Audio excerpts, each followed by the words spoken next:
오늘은 시편 39편 말씀입니다. 오늘 본문은 우리 인간의 종교적 도덕적 무력함과 영적 파산에 대해서 말씀하고 있고 성령의 은혜로 깨달은 우리 인생의 허무함과 연약함에 대해서 말씀하고 있고 메시아 예수님의 십자가 대속과 저주의 전가에 대해서 말씀하고 있고 세상 영화의 허무함과 우리 하나님의 백성이 누릴 최고의 가치에 대해서 말씀하고 있습니다. 그러면 어떻게 말씀하고 있습니까? 오늘은 이에 대해서 알아보고 은혜를 나누고자 합니다. 먼저 오늘 본문은 우리 인간의 종교적 도덕적 무력함과 영적 파산에 대해서 말씀하고 있습니다. 오늘 본문 시편 39편 1절부터 2절에 내가 말하기를 나의 행위를 조심하여 내 혀로 범죄치 아니하리니 악인이 내 앞에 있을 때에 내가 내 입에 자갈을 먹이리라 하였도다.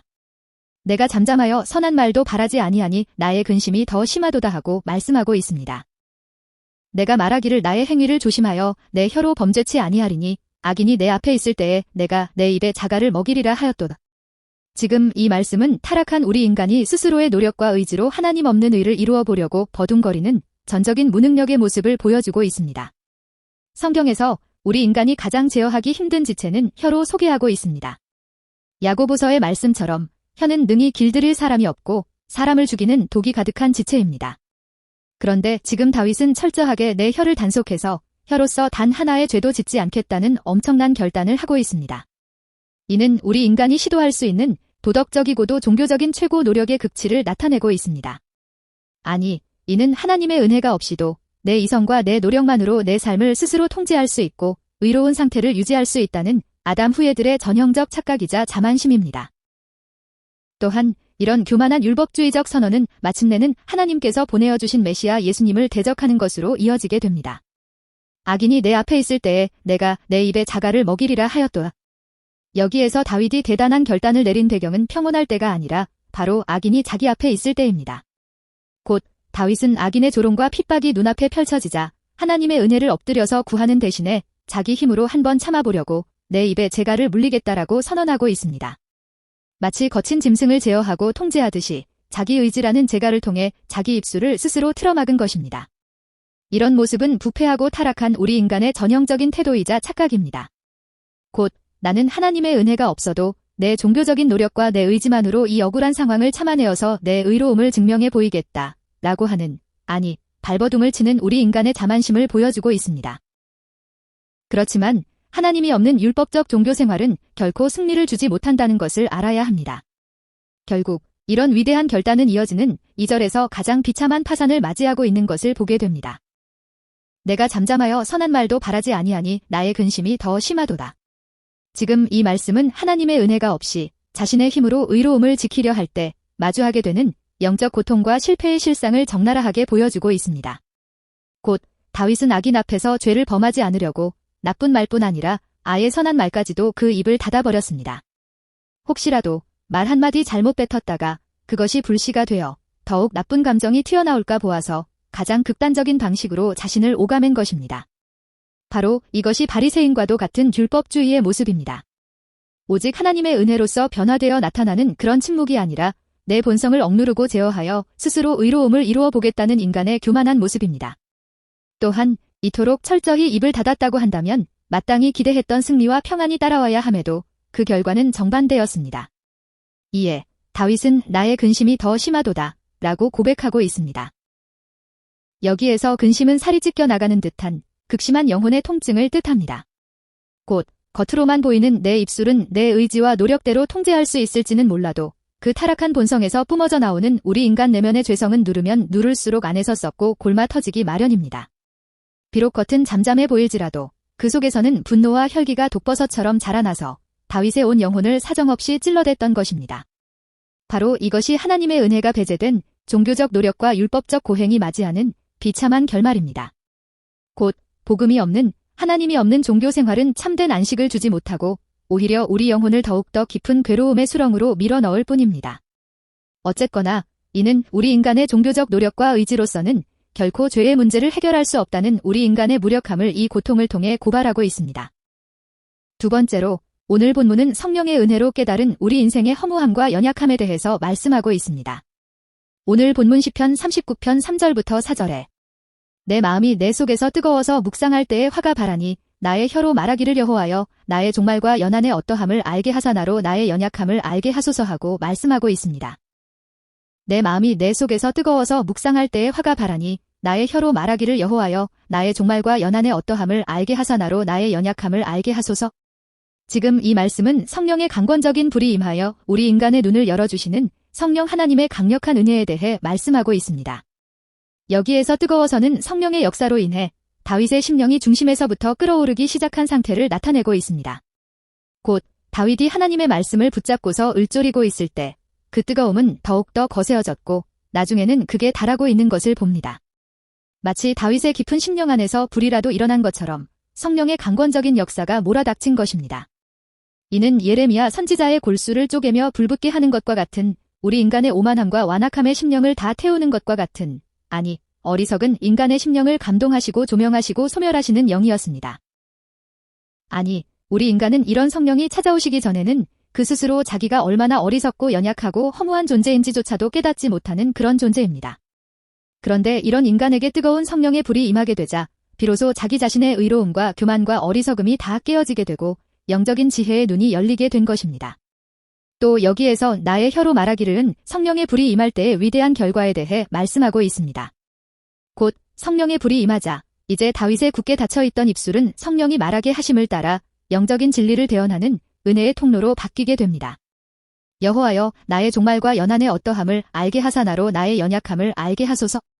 지금 이 말씀은 성령의 조명을 받은 영혼이 비로소 마주하게 되는 우리 인간의 실상, 곧 전적인 무능력과 허무함에 대해 고발하고 있습니다. 곧 성령의 은혜가 임하자 다윗은 가장 먼저 나의 종말과 남은 날수의 어떠함을 알게 해달라고 부르짖고 있습니다.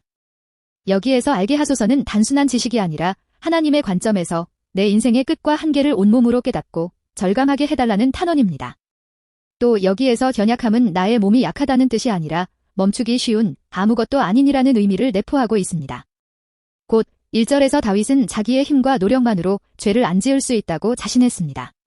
그렇지만 막상 하나님의 조명 아래 서고 보니까 자기 자신은 하나님이 툭 하고 호흡을 건드리시기만 해도 순식간에 멈추어 버릴 아무것도 아닌 존재라는 것을 깨닫고 부르짖고 있습니다.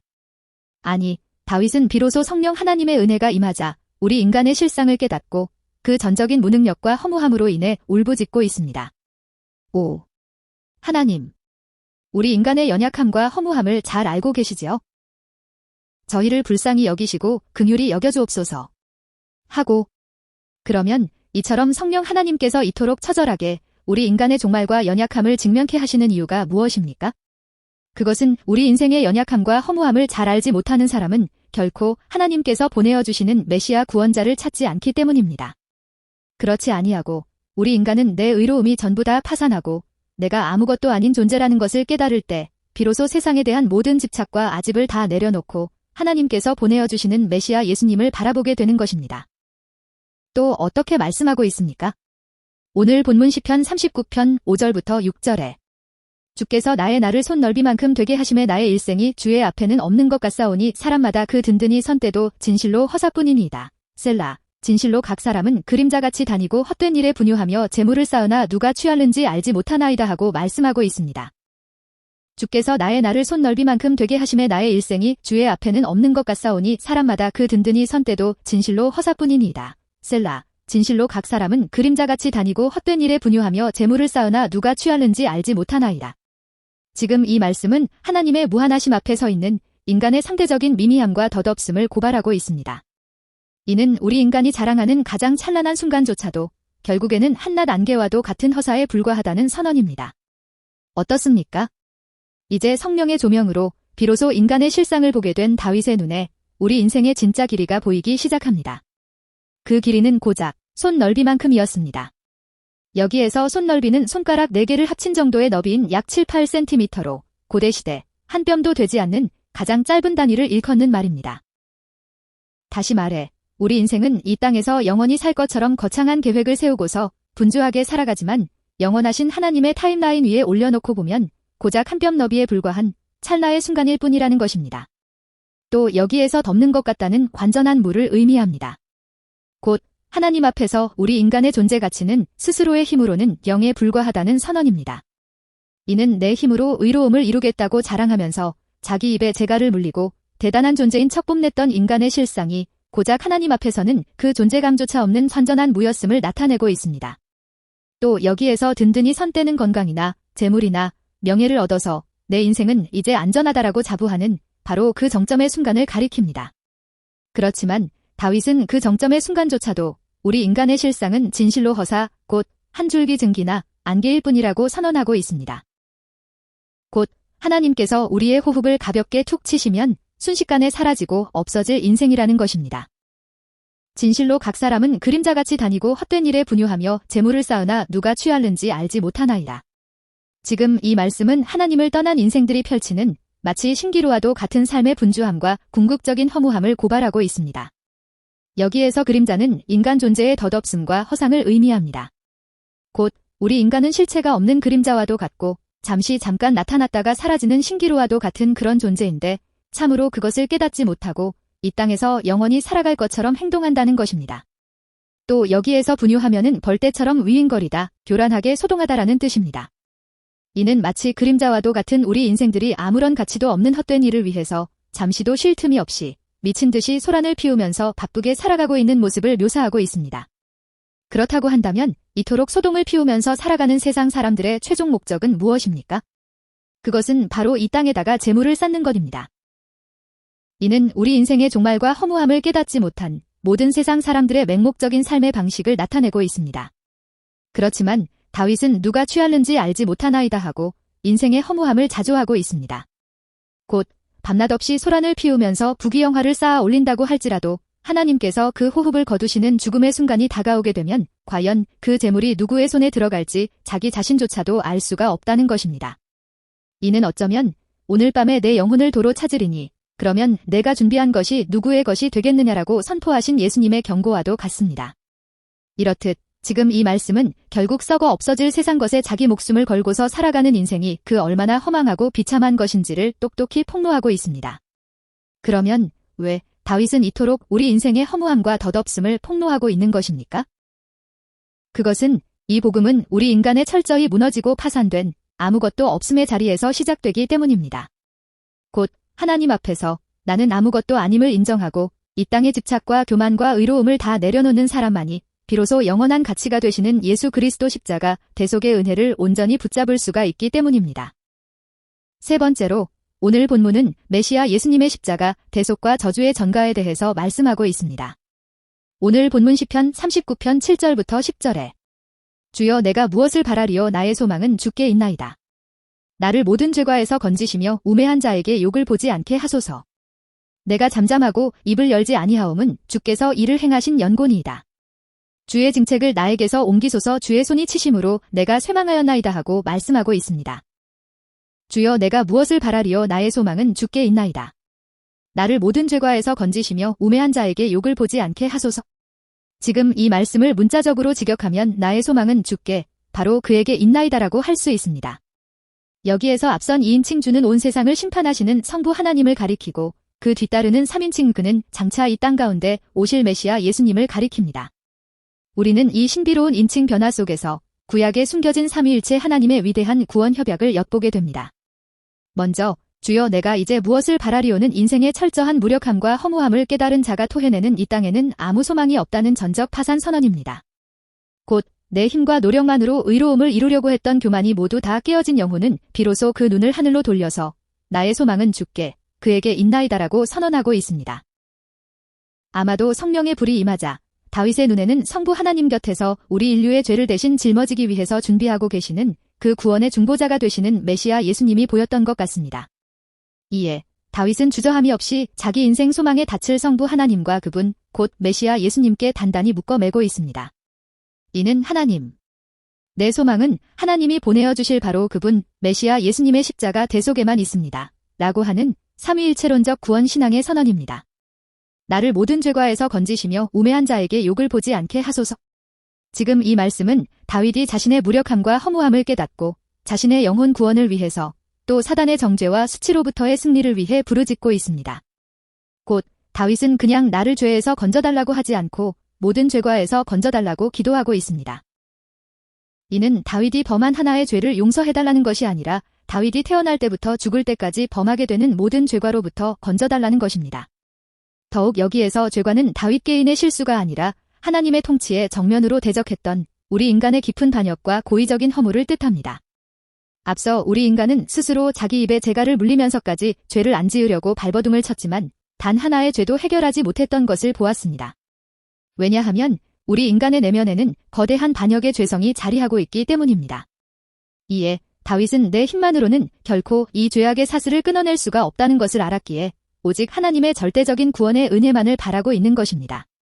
또 여기에서 부매한 자는 하나님이 없다고 믿는 세상의 어리석은 자들을 뜻하고 궁극적으로는 하나님의 백성을 끊임없이 참소하고 정죄하는 사단 세력을 가리킵니다.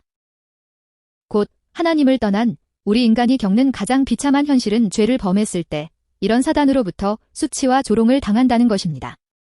이에 다윗은 사단의 손가락질과 수치로부터 자신을 건져달라고 부르짖고 있습니다. 이런 부르짖음은 1000년 후 우리의 모든 수치와 저주의 채찍을 십자가에서 대신 감당해 주신 예수님의 대속으로 완벽하게 성취되었습니다.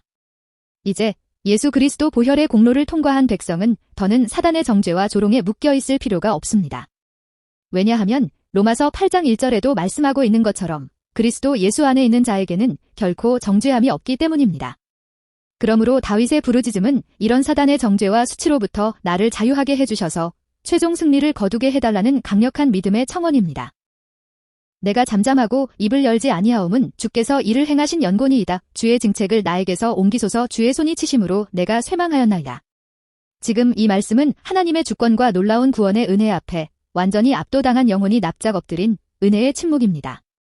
우리는 앞에서 내 힘과 의지만으로 자기 입에 재갈을 물리며 자신의 의로움을 증명해 보이겠다던 인간의 자만심을 보았습니다. 그렇지만 이런 율법적인 노력은 처참하게 파산해버리고 말았습니다. 곧 내 힘으로는 우리 인간 죄악의 문제를 단 1%도 해결할 수 없다는 사실을 뼈저리게 깨닫게 된 것입니다. 그 철저한 파산의 자리에서 그 놀라운 예수 그리스도의 십자가 대속과 하나님의 절대적 주권을 마주하자 다윗은 다시 한 번 더 그 입을 닫습니다. 하지만 지금의 침묵은 앞서 행했던 의지적인 침묵과는 완전히 다릅니다. 이는 구원에 있어서 나의 공로는 완전히 이요. 오직 하나님께서 100% 행하셨다는 것을 고백하는 전적 수긍의 침묵이자 겸손의 침묵입니다. 하나님, 제가 구원을 위해서 행한 일은 오직 죄를 지은 것뿐입니다. 내 의로움은 마치 걸레와도 같고 내 공로는 마치 먼지와도 같아서 조금도 자랑할 수 없습니다라고 하는 고백입니다. 곧 로마서 3장 27절에서도 그런즉 자랑할 데가 어디냐 있을 수가 없느니라 하고 말씀하고 있는 것처럼 예수님 십자가 은혜에 완전히 사로잡혀서 자신의 모든 자랑을 내려놓은 그런 상태라고 할 수 있습니다. 또 여기에서 주께서 이를 행하신 연고니이다는 구원의 모든 과정이 영원전에 하나님께서 정하신 뜻과 절대적인 주권 아래 있다는 것을 100% 인정하는 믿음의 선언입니다. 곧 내 손으로 구원을 이룬 것도 아니고 내 힘으로 저주를 끝낸 것도 아니라는 것입니다. 오직 하나님께서 친히 이토록 놀라운 구원을 계획하시고 홀로 다 이루셨기에 우리 하나님의 백성은 그 거대한 사랑 앞에서 그 자랑하던 입술을 굳게 닫고 오직 하나님만을 찬양하고 높이게 된다는 것입니다. 주의 증책을 나에게서 옮기소서. 주의 손이 치심으로 내가 쇠망하였나이다. 지금 이 말씀은 에덴 동산에서 아담이 죄를 범한 이후 창세기 3장에서 우리 인간에게 내려졌었던 저주의 채찍을 거두어 두셔서 예수님께로 옮겨 끝내어 주실 것을 소망하고 있습니다. 곧 다윗은 하나님의 손이 자기를 치심으로 완전히 파멸되었다고 고백하고 있습니다.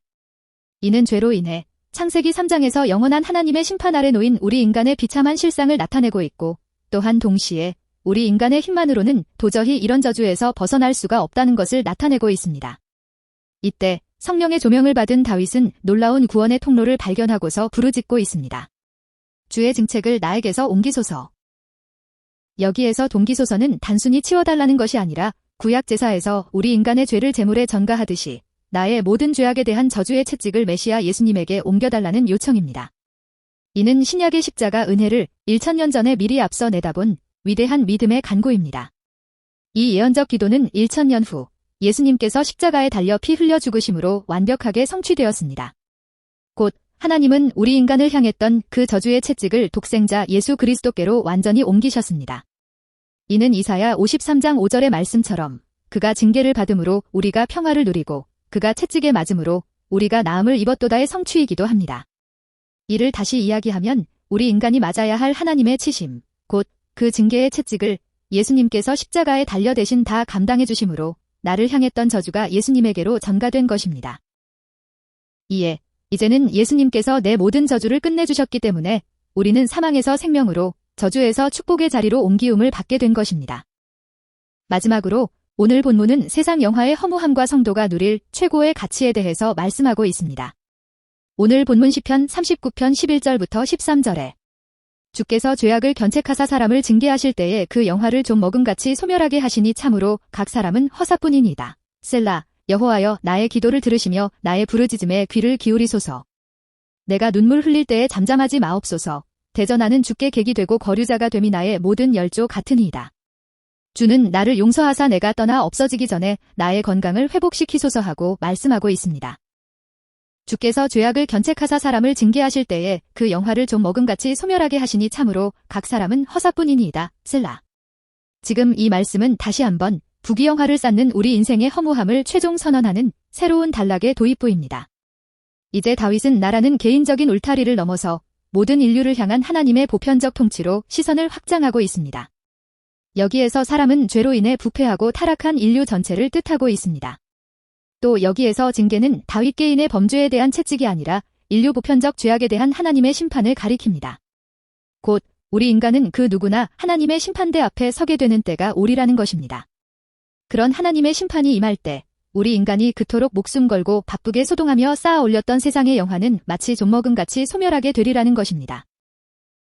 예를 들어 아무리 화려하고 비싼 옷감이라도 좀이 한번 먹기 시작하면 그 형체를 알아볼 수가 없을 정도로 다 망가져 버리듯 우리 인간이 이 땅에서 쌓아 올린 성공이나 명예나 권력이나 재물 등은 하나님의 진노 아래에서 순식간에 다 녹아내려 자취를 감추게 되리라는 것입니다. 이처럼 세상의 부귀영화는 하나님의 심판 아래 철저하게 소멸하고 말 것이기에 다윗은 다시 한번 더 참으로 각 사람은 허사, 곧 한낱 숨결이나 안개와 같을 뿐이라고 선포하고 있습니다. 그러면 왜 다윗이 이토록 이 땅의 부귀영화에 대해서 잔인하고 처절할 정도로 파산 선고를 내리고 있는 것입니까? 그것은 바로 뒤이어 나오는 12절부터 13절에 가치 있는 성도의 삶을 눈부시게 부각하기 위함입니다. 여호와여 나의 기도를 들으시며 나의 부르짖음에 귀를 기울이소서. 내가 눈물 흘릴 때에 잠잠하지 마옵소서. 대전하는 주께 객이 되고 거류자가 됨이 나의 모든 열조 같으니이다. 주는 나를 용서하사 내가 떠나 없어지기 전에 나의 건강을 회복시키소서. 지금 이 말씀은 세상의 부귀영화를 배설물로 여기고 이 땅에서 하나님과 동행하는 나그네라는 정체성을 회복한 우리 하나님의 백성이 하나님과 함께 누리는 뜨거운 교제의 모습을 나타내고 있습니다. 여기 나오는 다윗의 기도는 제유법적 표현으로 하나님을 찬양하며 살아가는 모든 삶을 대표하되 하나님과 동행하는 뜨거운 교제의 삶에 집중하고 있습니다. 곧 여기에서 눈물은 슬픔의 눈물이 아니라 하나님의 품 안에서 세밀한 응답과 위로를 구하는 기쁨과 감사와 사랑으로 넘쳐나는 그런 소통의 눈물입니다. 또한 여기에서 나는 주께 객이 되었다의 정확한 번역은 나는 주님과 함께 있는 나그네입니다라고 할 수 있습니다. 이는 우리 인생의 소유권과 거처가 이 땅이 아닌 영원한 하나님 나라에 속해 있다는 고백입니다. 곧 세상 사람들은 이 땅이 영원한 집인 줄로 착각하고 세상의 부귀영화를 쌓기 위해서 미친 듯이 소동하며 살아갑니다. 그러나 성령으로 깨어난 우리 하나님의 백성은 이 땅이 잠시 스쳐 지나가는 정류장일 뿐이며 진정한 본향은 오직 하나님께 있음을 인정하고 이 땅의 것에 대한 미련을 과감히 내어버리고서 살아갑니다.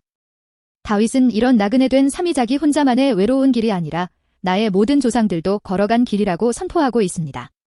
이에 대해 히브리서 기자는 11장 13절부터 16절에서 이 사람들은 다 믿음을 따라 죽었으며 땅에서는 외국인과 나그네로라 증거하였으니 저희가 이제는 더 나은 본향을 사모하니 곧 하늘에 있는 것이라 하고 증언하고 있습니다. 곧 다윗은 우리 인생에서 가장 가치 있는 삶은 세상의 부귀영화를 쌓는 삶이 아니라 바로 하나님과 동행하는 나그네 된 삶이라고 선언하고 있습니다.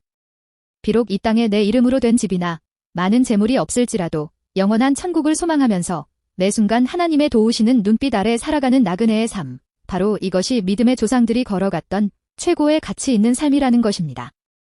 곧 지금 다윗은 세상의 모든 허무함을 완전히 극복해내고서 하나님 나라의 백성으로서 누리는 정적 자부심을 한껏 드높이고 있는 것입니다.